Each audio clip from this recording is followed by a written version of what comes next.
Hello everyone, welcome back to Aira vlogs in Kannada. ಎಲ್ಲ ಹೇಗಿದ್ದೀರಾ? I hope ನೀವೆಲ್ಲ ತುಂಬ ಚೆನ್ನಾಗಿದ್ದೀರಾ ಅಂತ ಅಂದ್ಕೊಂಡಿದ್ದೀನಿ. ನಾನು ಸಹಿತ ತುಂಬಾ ಚೆನ್ನಾಗಿದ್ದೀನಿ. ಝೀ ಕನ್ನಡ ವಾಹಿನಿಯಲ್ಲಿ ವಿಭಿನ್ನ ಕಥೆಯುಳ್ಳ ಸೀರಿಯಲ್ಗಳ ಪ್ರಸ್ತುತಪಡಿಸುವ ಮೂಲಕ ಕನ್ನಡಿಗರ ಮನಗೆದ್ದಿದೆ. ಈ ವಾಹಿನಿಯಲ್ಲಿ ಪ್ರಸಾರವಾಗುತ್ತಿರುವ ಹಲವು ಧಾರಾವಾಹಿಗಳು TRP ರೇಸಿಂಗ್ನಲ್ಲೂ ಮುಂದಿವೆ. ಇದೀಗ ಅಣ್ಣಯ್ಯ ಎಂಬ ಹೊಸ ಧಾರಾವಾಹಿ ಝೀ ವಾಹಿನಿಯಲ್ಲಿ ಪ್ರಸಾರವಾಗುತ್ತಿದ್ದು, ಈ ಸೀರಿಯಲ್ ನಾಯಕ ಶಿವು ನಿಜವಾದ ಹೆಸರು, ವಯಸ್ಸು, ಸಿನಿಮಾ ಸೇರಿದಂತೆ ಇವರ ಮಾಹಿತಿ ನೋಡ್ಕೊಂಬರೋಣ ಬನ್ನಿ. ಅಣ್ಣಯ್ಯ ಧಾರಾವಾಹಿಯಲ್ಲಿ ನಾಯಕಿಯಾಗಿ ನಟಿಸುತ್ತಿರುವ ನಟನ ನಿಜವಾದ ಹೆಸರು ವಿಕಾಸ್ ಉತ್ತಯ್ಯ. ಈ ಧಾರಾವಾಹಿ 500 ಕಲಾವಿದರನ್ನು ಆಡಿಷನ್ ಮಾಡಲಾಗಿತ್ತು. ಈ ಪೈಕಿ ವಿಕಾಸ್ ಉತ್ತಯ್ಯ ಆಯ್ಕೆಯಾಗಿದ್ದಾರೆ. ಅಂದಹಾಗೆ ಈ ಸೀರಿಯಲ್ ಅನ್ನು ಪ್ರಮೋದ್ ಶೆಟ್ಟಿ ಹಾಗೂ ಸುಪ್ರೀತ್ ಶೆಟ್ಟಿ ನಿರ್ಮಾಣ ಮಾಡ್ತಿದ್ದಾರೆ.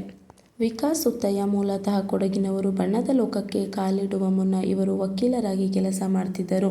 ನಟನೆ ಮೇಲಿನ ಅಪಾರ ಆಸಕ್ತಿಯಿಂದ ಇದೀಗ ಇದರಲ್ಲೇ ಮುಂದುವರಿಯುತ್ತಿದ್ದಾರೆ. ವಿಕಾಸ್ ಉತ್ತಯ್ಯ ಸೀರಿಯಲ್ಗೆ ಬರುವ ಮುನ್ನ ಕೆಲ ಸಿನಿಮಾಗಳಲ್ಲಿ ಅಭಿನಯಿಸಿದ್ದಾರೆ. ಈ ಹಿಂದೆ ಮೇರಿ ಎಂಬ ಸಿನಿಮಾದಲ್ಲಿ ನಟಿಸಿದ್ದ ಇವರು ಇತ್ತೀಚೆಗೆ 2023ರಲ್ಲಿ ದ್ವೈತ್ಯದ್ವಯಂ, ಆನೆ ಸಿನಿಮಾಗಳಲ್ಲಿ ಅಭಿನಯಿಸಿದ್ದಾರೆ. ಜೊತೆಗೆ ಕನಸಿನ ಮಳೆಯಾದವರು ಎಂಬ ಸೇರಿದಂತೆ ಕೆಲ ಶಾರ್ಟ್ಸ್ ಫಿಲ್ಮ್ಗಳಲ್ಲೂ ಬಣ್ಣ ಹಚ್ಚಿದ್ದಾರೆ. ಇದರ ಜೊತೆಗೆ ಅಪಾಯದಲ್ಲಿ ಎಚ್ಚರಿಕೆ ಎಂಬ ಸಿನಿಮಾವನ್ನು ಒಪ್ಪಿಕೊಂಡಿದ್ದಾರೆ. ಗಟ್ಟಿಮೇಳ ಸೀರಿಯಲಲ್ಲಿ ರೌಡಿ ಬೇಬಿ ಅಮೂಲ್ಯ ಅಂತಲೇ ಸಿಕ್ಕಾಪಟ್ಟೆ ಖ್ಯಾತಿ ಗಳಿಸಿದ ನಿಶಾ ರವಿಕೃಷ್ಣನ್ ಈ ಧಾರಾವಾಹಿಯಲ್ಲಿ ಹೀರೋಯಿನಿ. ಕಿರುತೆರೆಯಲ್ಲಿ ತಮ್ಮದೇ ಆದ ಅಪಾರ ಅಭಿಮಾನಿ ಬಳಗ ಹೊಂದಿರುವ ನಿಶಾ ಈ ಸೀರಿಯಲ್ನಲ್ಲಿ ಪಾರ್ವತಿ ಎಂಬ ವೈದ್ಯರ ಪಾತ್ರದಲ್ಲಿ ಕಮ್ಬ್ಯಾಕ್ ಮಾಡ್ತಿದ್ದಾರೆ. ಅಣ್ಣಯ್ಯ ಸೀರಿಯಲ್ನಲ್ಲಿ ಅಣ್ಣ ತಂಗಿಯರ ಬಾಂಧವ್ಯದ ಕಥೆ ಇದೆ. 4 ತಂಗಿಯರ ಮುದ್ದಿನ ಅಣ್ಣ ಶಿವ. ತಂಗಿಯರ ಪಾಲಿಗೆ ಇವನೇ ಶ್ರೀರಕ್ಷೆ. ತನ್ನ ಪ್ರೀತಿಯ ತಂಗಿಯರ ಮೇಲೆ ಯಾರ ಕೆಟ್ಟ ಕಣ್ಣು ಬೀಳದಂತೆ ಜೋಪಾನ ಮಾಡುವ ಶಿವನ ಕತೆ.